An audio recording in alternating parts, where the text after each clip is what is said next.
आप सभी शिक्षक साथियों को मेरा नमन। मैं हंसराज देशमुख एक बार पुनः आप सभी का आपके अपने चैनल HD नॉलेज ओके पर स्वागत करता हूं, अभिनंदन करता हूं।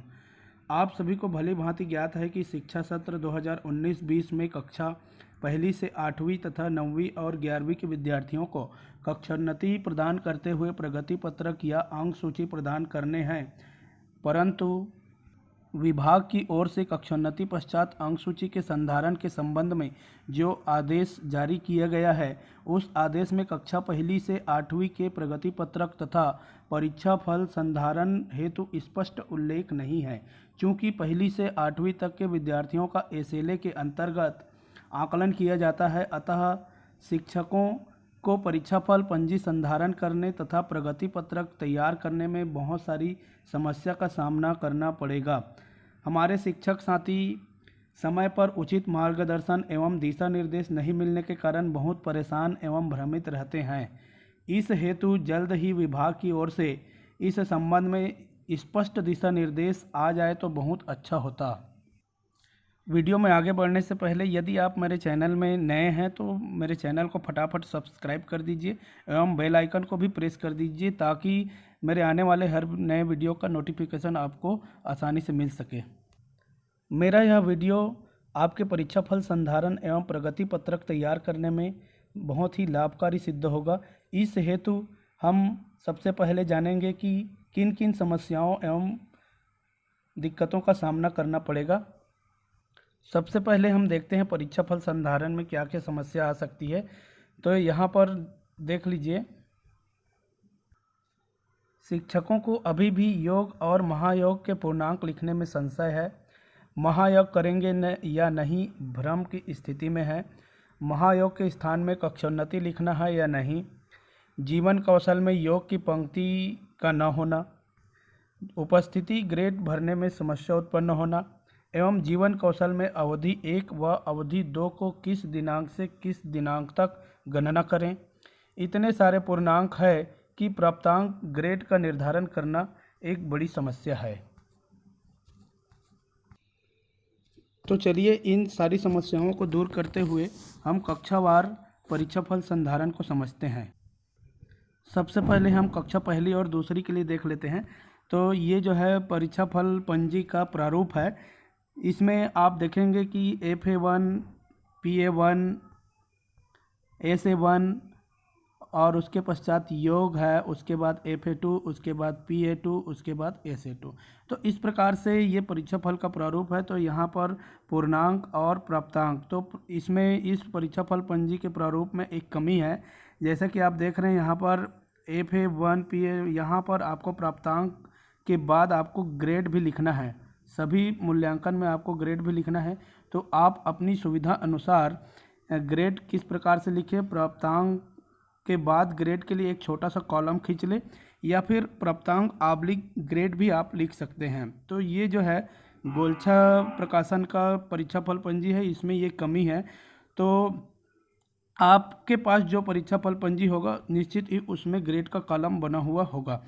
तो चलिए देखते हैं। इसमें आपको यहाँ से PA2 तक आपको कोई परेशानी नहीं होगी भरने के लिए। जो आप बच्चे का मूल्यांकन करते हैं और प्राप्तांक को भरते हैं, प्राप्तांक ग्रेड आसानी से भर सकते हैं।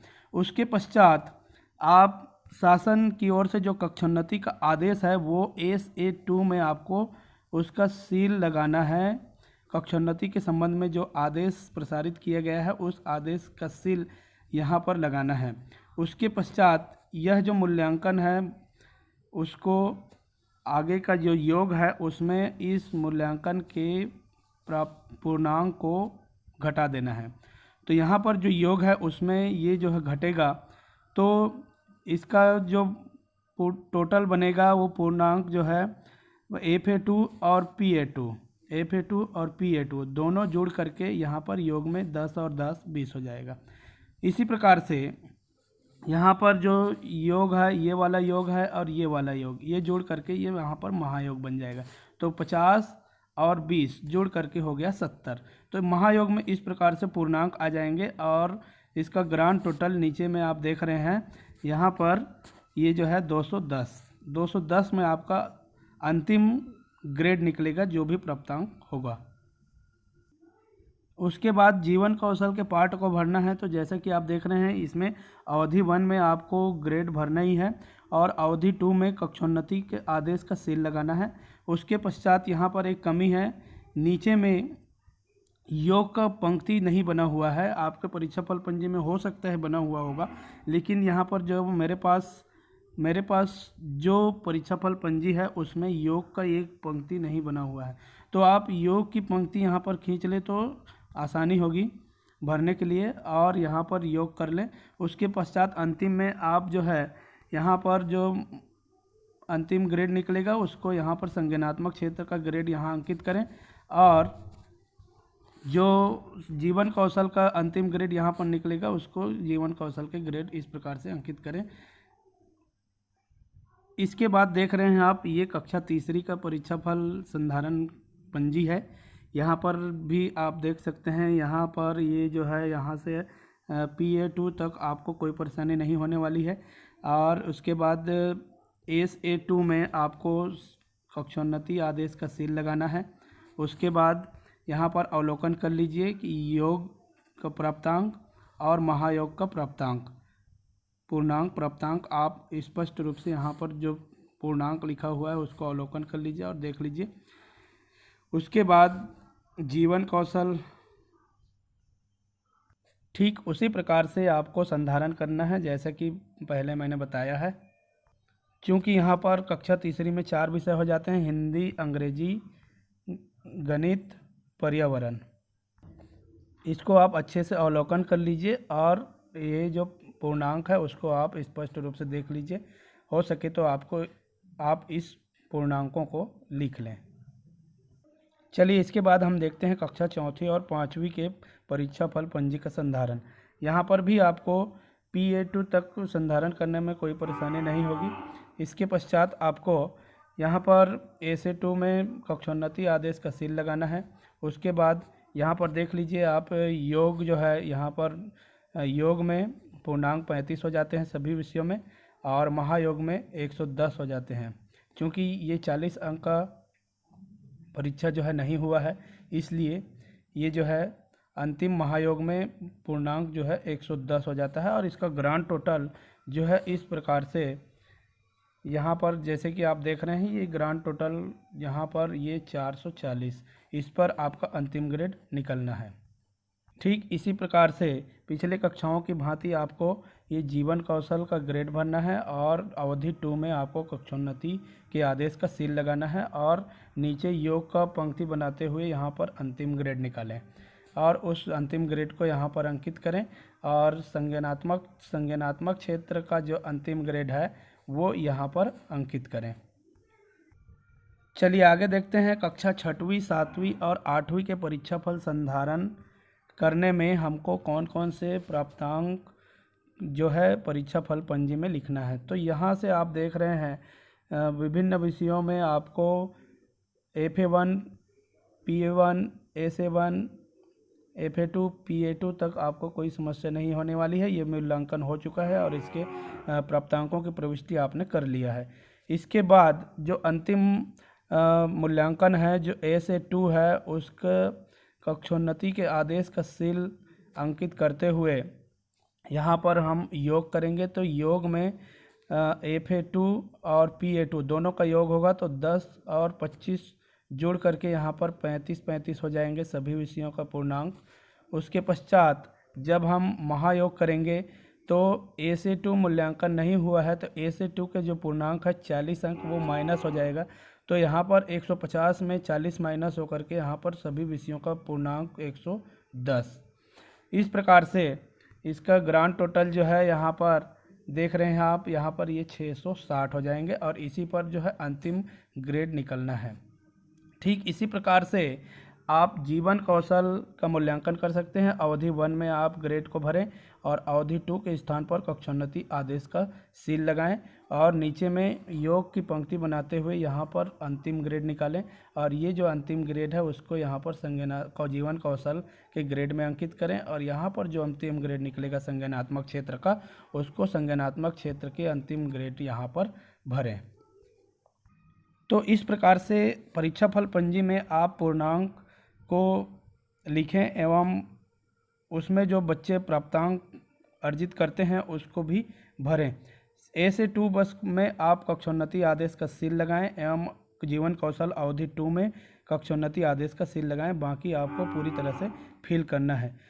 चलिए आगे बढ़ते हैं और जानते हैं कि प्रगति पत्रक में क्या क्या समस्या आने वाली है। प्रगति पत्रक भरने के समय आपके सामने जो भी समस्या है वो आप इस स्क्रीन पर देख रहे हैं। जैसा कि प्रथम पृष्ठ में विद्यालय का यूडाइस के लिए स्थान का न होना, विद्यार्थी का जाति का उल्लेख इस प्रगति पत्रक में नहीं होना, संज्ञानात्मक क्षेत्र के आकलन प्रविष्टि में योग का कॉलम एवं पंक्ति का न होना, जीवन कौशल ग्रेड प्रविष्टि में योग का कॉलम और पंक्ति का न होना। तो इस प्रकार से आपके सामने ये समस्या आ सकती है। जैसा कि मैंने प्रगति पत्रक नोटिस करने के बाद आपके सामने ये समस्या रखा हूँ, उसको समाधान करते हुए आगे देखते हैं। तो देख लीजिए यहाँ पर ये प्रगति पत्रक का प्रथम पृष्ठ है।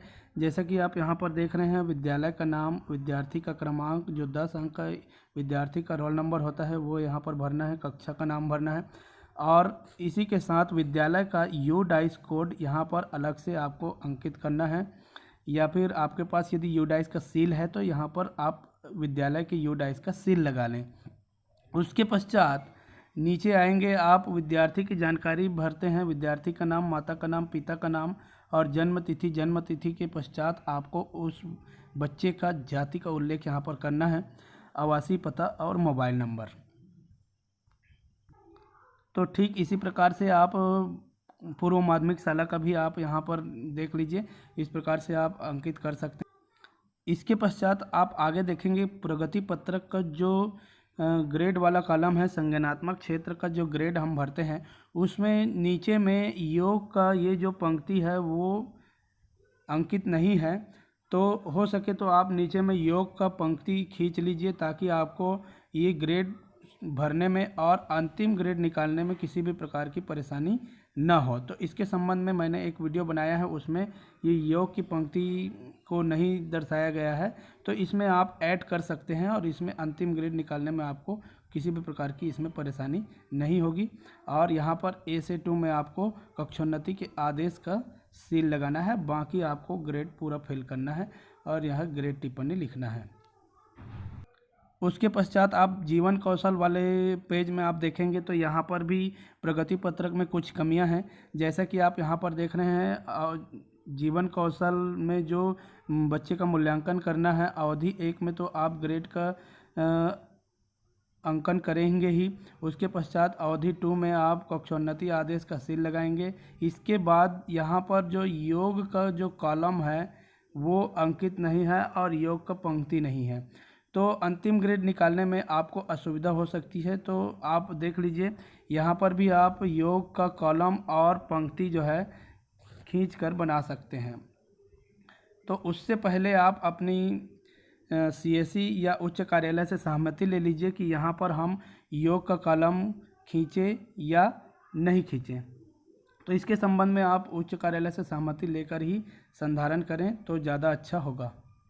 जब आप परीक्षा फल पंजी का संधारण करेंगे तो आपके सामने समस्या आएगी कि इतने सारे पूर्णांक है और हम ग्रेड किस प्रकार से निर्धारण करें। तो ग्रेड निर्धारण के संबंध में मैंने एक पेज तैयार किया है जिसको आप अवलोकन कर सकते हैं। जैसा कि आप यहाँ स्क्रीन पर देख रहे हैं प्राप्तांकों का ग्रेड, तो यह जो प्राप्तांकों का ग्रेड मैंने तैयार किया है SLA के अंतर्गत होने वाले FA1, PA1, SA1, FA2, PA2 और A से 2 जिसका कक्षोन्नति हमको बच्चों को प्रदान करना है। तो यह जो ग्रेड का निर्धारण है वो कक्षा पहली से 8वीं के लिए मैंने तैयार किया है, कक्षा पहली से 8वीं तक। उसके बाद यहाँ पर देख लीजिए आप, इधर पूर्णांक लिखा हुआ है 10, 20, 25, 30, 35 जो आपके परीक्षा फल पंजी में सामने आएंगे, उन्हीं पूर्णांकों को मैंने यहाँ पर शामिल किया है और उसका ग्रेड का निर्धारण करते हुए A* grade, A grade, B grade, C grade, D grade में क्या क्या प्राप्तांक आएंगे और उनका जो है ग्रेड टिप्पणी किस प्रकार से होगा। तो यहाँ पर इसको अवलोकन कर लीजिए या फिर आप इसका स्क्रीनशॉट ले लीजिए ताकि आपको परीक्षा फल संधारण करने में किसी भी प्रकार की परेशानी ना हो। यहाँ से आप अवलोकन करके ग्रेड का निर्धारण कर सकते हैं। यहाँ पर देख लीजिए सारे पूर्णांकों को मैंने शामिल करते हुए इस पेज को तैयार किया है। तो इसको आप स्क्रीनशॉट ले लीजिए। यह सभी कक्षाओं के लिए उपयोगी है। कक्षा पहली से लेकर के कक्षा 8वीं तक के पूर्णांक यहाँ पर शामिल है और इसमें प्राप्त होने वाले अंकों का ग्रेड का निर्धारण आप कैसे करें, तो इसको अच्छी तरह से आप अवलोकन कर लीजिए। हो सके तो स्क्रीनशॉट ले लीजिए। तो आप सभी शिक्षकों की सुविधा के लिए मैंने यह वीडियो तैयार किया है। आप सभी को यह वीडियो कैसा लगा कमेंट बॉक्स में ज़रूर लिखें और यदि आपको मेरा यह वीडियो पसंद आता है तो लाइक करें, शेयर करें एवं यदि आपने मेरे चैनल को अभी तक सब्सक्राइब नहीं किया है तो जल्द ही सब्सक्राइब कर लीजिए एवं बेल आइकन को भी प्रेस कर दीजिए। अगली वीडियो में हम इसी प्रकार की नई जानकारी के साथ फिर मिलते हैं। तब तक के लिए आप स्वस्थ रहें, मस्त रहें, व्यस्त रहें। धन्यवाद।